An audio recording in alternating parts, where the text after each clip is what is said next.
محمدا رسول الله ويقيني. Sahabat Muslim, seperti yang kita tahu, musuh terbesar Nabi Shallallahu Alaihi Wasallam dan para sahabatnya di awal-awal keislaman dahulu adalah Abu Jahal, si Fir'aunnya umat ini, dan Abu Lahab, si bapak kebodohan. Siapapun Muslim tentunya sudah hafal nama mereka, karena tak mungkin rasanya kedua orang ini tidak dikenali. Adakah yang baru mendengar nama mereka? Sayang sekali, mereka adalah orang pertama yang memusuhi dan menyiksa Nabi kita yang mulia. Namun selain Abu Quadrat ini, ada satu orang yang juga tak kalah buruknya. Hanya saja namanya tidak setenar Abu Quadrat. Lantas siapakah dia? Dan seperti apakah sifat buruknya? Mari simak ulasannya.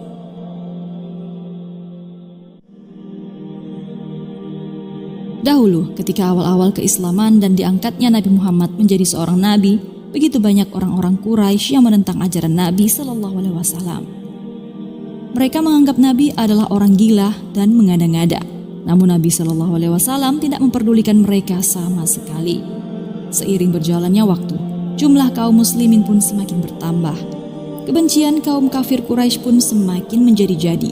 Disinilah banyak sekali muslimin yang dibantai, disiksa hingga meninggal dunia, yakni Yasir dan Sumayyah, kedua orang tuanya Ammar bin Yasir. Mereka adalah orang yang pertama mati syahid karena disiksa oleh Abu Jahal. Penyiksaan pun tak hanya dilakukan Abu Jahal, tak kalah sadis, Umayyah bin Khalaf juga melakukan hal keji ini kepada muslim. Lantas, siapa Umayyah bin Khalaf? Umayyah bin Khalaf adalah seorang pemimpin Quraisy. Dia adalah ketua Bani Jum'ah yang terkemuka. Sejak kecil, dia telah dikenalkan bahwa uang adalah Tuhan yang berkuasa atas segala sesuatu dan tidak dapat dikalahkan oleh apapun. Ayahnya adalah seorang pedagang Quraisy yang paling kaya dan paling beruntung dalam perdagangan di Jazirah Arab. Karenanya, Umayyah belajar banyak darinya. Tak heran bila kemudian Umayyah bin Khalaf besar menjadi pedagang yang kikir dan senang menumpuk-numpuk kekayaannya. Salah satu bisnisnya adalah membodohi rombongan penyembah berhala di Ka'bah. Pada masa itu, ribuan orang dari seluruh Jazirah Arab rela menyerbangi gurun pasir sambil membawa buah-buahan dan barang berharga untuk datang secara berkala ke Mekah guna menemui berhala dan menyenangkan para juru kunci Ka'bah, salah satunya Umayyah. Umayyah merasakan betapa tingginya nilai berhala tersebut. Hal ini terus berlangsung hingga Nabi Muhammad datang membawa ajaran yang menyapu segala bentuk politeisme dan khurafat di tanah Arab. Rasulullah mengajak orang-orang untuk menghamba kepada ketauhidan yang murni dan meminta mereka agar menyingkirkan berhala atau benda mati yang tidak dapat mendengar, memahami, dan memberi manfaat. Karena ajaran Rasulullah ini, Umayyah merasa terancam. Kekayaannya dan kekuasaannya mendekati kepunahan serta menuju kehancuran. Maka, dengan sekuat tenaga, Umayyah menentang dakwah Nabi Shallallahu Alaihi Wasallam dengan segala cara, termasuk dengan menuduh isi dakwah tersebut sebagai sihir, perbuatan gila, dan kadang-kadang menuduh sebagai praktek perdukunan. Kala itu, budaknya Umayyah bin Khalaf, yakni Bilal bin Rabah, tertarik dengan ajaran Nabi Muhammad Shallallahu Alaihi Wasallam. Ia pun mendatangi Nabi, lalu mengucapkan 2 kalimat syahadat. Mendengar kabar ini, sang majikan pun marah dan murka. Umayyah memerintahkan para pembantunya untuk mengeluarkan Bilal di terik matahari, di mana padang pasir Mekah menjadi bara api yang membinasakan. Mereka menyungkurkan Bilal di atas kepanasan yang membakar, kemudian mereka mendatangkan batu besar yang panas ibarat bara api dan meletakkan di atas dadanya Bilal. Lantas Umayyah berkata kepada Bilal, "Demi Allah, kau akan tetap seperti ini hingga meninggalkan agama Muhammad." Bilal pun berkata, "Ahad, ahad." Begitu banyaknya penyiksaan yang dilakukan Umayyah kepada Bilal, hingga Bilal pingsan menahan rasa sakitnya. Namun akhirnya Bilal terbebas dari penyiksaan karena ia dibebaskan oleh Abu Bakar Asy-Syiddiq radhiyallahu anhu. Umayyah bin Khalaf memiliki seorang teman, ia bernama Sa'ad bin Mu'adz. Apabila Umayyah lewat Madinah, dia mampir ke rumah Sa'ad, dan kebalikannya, apabila Sa'ad melewati Mekah, dia juga mampir ke rumah Umayyah. Tatkala Rasulullah Shallallahu Alaihi Wasallam hijrah ke Madinah, Sa'ad berniat menunaikan umroh ke Mekah, lalu ia mampir ke rumah Umayyah. Sa'ad berkata, "Carilah untukku saat yang sepi, barangkali aku bisa melakukan tawaf di Ka'bah." Maka tak lama kemudian keduanya keluar di pertengahan siang. Keduanya bertemu dengan Abu Jahal. Dia berkata, "Siapa yang bersamamu, wahai Umayyah?" Umayyah menjawab, "Dia adalah Sa'ad." Abu Jahal berkata kepadanya, Sungguh, aku melihatmu tawaf di Mekah dengan aman. Sedangkan kalian para pemeluk agama baru, kalian mengira bahwa kalian telah menolong dan mengayomi mereka. Ketahuilah bahwa kalau sekiranya engkau tidak bersama Umayyah, engkau tidak akan pulang selamat kembali ke rumah. Sa'ad menjawab kepadanya seraya mengangkat suaranya dengan keras. Demi Allah, sekiranya engkau mencegahku, niscaya kau akan kucegah dari yang lebih penting bagimu, yaitu berjalan ke Madinah. Lantas Umayyah berkata kepadanya, jangan engkau angkat suaramu wahai Sa'di atas suara Abul Hakam, pemimpin penduduk lembah ini. Sa'ad berkata, biarkanlah wahai Umayyah. Demi Allah, aku telah mendengar Rasulullah SAW berkata, kami akan membunuhmu.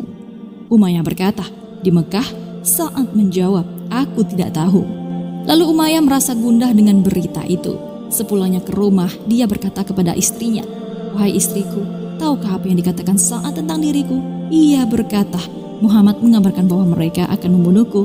Lalu aku bertanya kepadanya, di Mekah? Aku tidak tahu, jawab Sa'ad. Demi Allah istriku, aku tidak akan keluar dari Mekah. Lantas istrinya pun menjawab, demi Allah, Muhammad tidak pernah berbohong apabila dia berbicara.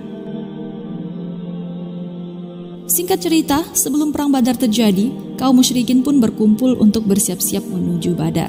Adapun Umayyah merasa takut dan enggan keluar. Abu Jahal pun menghinakan Umayyah dengan memberinya wewangian yang biasa dipakai kaum wanita. Abu Jahal pun berkata, pakailah, karena hanya wanita yang tidak ikut berperang. Mendengar itu, Umayyah pun malu dan tentu saja ia langsung bergabung dengan pasukannya. Hampir saja dia tidak ikut berperang. Dia seorang yang sudah tua lagi gemuk. Dia teringat perkataan Sa'ad bin Mu'adz 3 bulan lalu yang selalu menghantuinya hingga dia tidak bisa melupakannya sama sekali. Al-Bukhari rahimahullah meriwayatkan dalam sahihnya, beliau berkata, maka tatkala hari peperangan Badar, Abu Jahal mengiring orang-orang, dia berkata, susulah kafilah kalian. Maka Umayyah enggan untuk keluar hingga Abu Jahal mendatanginya seraya berkata, wahai Umayyah, sejak kapan engkau mundur? Padahal orang-orang tidak pernah mendapatimu demikian. Engkau adalah pemimpin lembah ini, mereka akan menirumu. Abu Jahal terus merayunya seraya berkata, jika engkau bisa mengungguliku, demi Allah aku akan membelikan unta terbaik di Mekah. Kemudian Umayyah berkata kepada istrinya, wahai istriku, persiapkanlah bekal untukku. Istrinya menjawab, wahai suamiku, apakah engkau lupa apa yang dikatakan oleh saudaramu Al-Yasribi atau Sa'ad bin Mu'adz? Umayyah menjawab, tidak, aku akan selalu dekat bersama mereka. Lalu berangkatlah kaum musyrikin menuju Badar. Di tengah perjalanan mereka pun melakukan peristirahatan. Tertidurlah mereka. Namun salah seorang dari mereka tiba-tiba terbangun lalu mengatakan, apakah kalian melihat penunggang kuda yang berdiri di atasku barusan? Mereka menjawab, tidak. Sesungguhnya engkau telah gila, bahkan engkau pasti sudah gila. Dia berkata, seorang penunggang kuda berdiri di hadapanku baru saja.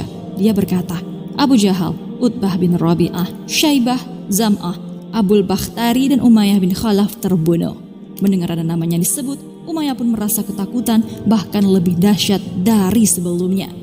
Ketika perang Badar pun terjadi dan telah usai, kaum musyrikin pun kocar-kacir karena kalah dan berusaha melarikan diri. Namun Umayyah karena tuanya ia dan gemuk pula, ia hanya bisa pasrah terduduk diam bersama anaknya. Kemudian ia memanggil-manggil Abdurrahman bin Auf radhiyallahu anhu yang kala itu tengah mengumpulkan harta rampasan perang. Umayyah berkata, tawanlah aku. Bukankah engkau tahu bahwa aku adalah orang kaya raya di Mekah? Tentulah engkau akan mendapatkan tebusan sebanyak yang engkau inginkan. Mendengar pinta Umayyah, Abdurrahman pun tertarik dan ia menyetujuinya. Lalu dipeganglah Umayyah untuk ia bawa ke kemah Nabi SAW. Tiba-tiba datanglah Bilal bin Rabah radhiyallahu anhu, bekas budak Umayyah yang dahulunya selalu disiksa Umayyah. Lalu Bilal berkata, pemimpin orang kafir, Umayyah bin Khalaf, aku tidak akan selamat jika engkau selamat, wahai Abdurrahman. Berikan ia kepadaku. Abdurrahman berkata, tidak Bilal, ia adalah tawananku, tidak patut kuberikan kepadamu. Seketika lewatlah sahabat dari kaum Ansor. Bilal kemudian berkata, wahai Ansor, kepala orang kafir Umayyah bin Khalaf, aku tidak akan selamat jika dia selamat. Maka kepunglah ia, sebagaimana gelang melingkari pangkal tangan. Ia adalah orang yang telah menyiksaku dulu seperti yang pernah aku ceritakan. Maka bunuhlah ia. Kemudian kaum Ansor tersebut menghunuskan pedang ke arah Umayyah. Namun Abdurrahman menghalang-halangi aksi mereka. Ia tetap melindungi tawanannya. Bunuhlah orang yang telah menyiksaku dahulu, kata Bilal. Mereka terus menusuk-nusukkan pedang mereka. Abdurrahman kemudian meminta Umayyah untuk berbaring. Maka berbaringlah Umayyah. Lalu Abdurrahman juga ikut berbaring di atas badan Umayyah. ia berniat untuk melindungi Umayyah agar tak terbunuh. Bilal dan kaum Ansor terus menusuk-nusukkan pedang mereka ke arah Umayyah. Ditusuklah pedang dari kanan, kiri, atas dan bawah. Abdurrahman dengan gigihnya terus berusaha menjaga Umayyah. Namun akhirnya Bilal berhasil membunuh Umayyah. Abdurrahman bin Auf radhiyallahu anhu berkata, "Semoga Allah merahmatimu Bilal, karena telah melenyapkan baju besiku dan mengejutkanku dengan tewasnya tawananku." Allahu a'lam bishawab.